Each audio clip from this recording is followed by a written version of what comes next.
Welcome to Chillin' 101. We hope this video helps. You're starting with the essentials. Make sure you're on an administrator account and create a quick restore point so changes are reversible. Once done, open Services. MSC, find Windows Search, set it to automatic, and start or restart that service right away. Next, open Task Manager, End and Restart Explorer. EXE to reload the shell. This often clears UI hangs. Make sure the search box is clickable before moving to rebuilding indexes or deeper fixes. Now tackle the core repair steps.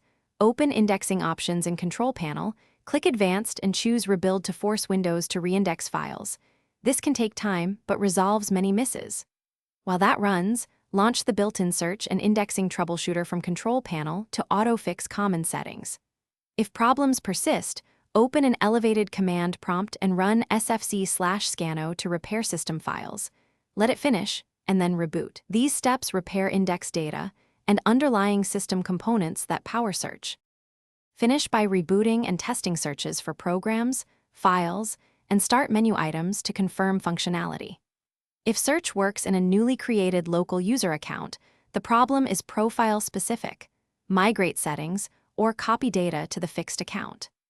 If issues remain system-wide, use System Restore to roll back to a date before the problem started or review recent Windows updates and drivers that coincided with the failure. Troubleshooting tip: if rebuilding and SFC fail, restore a recent system image.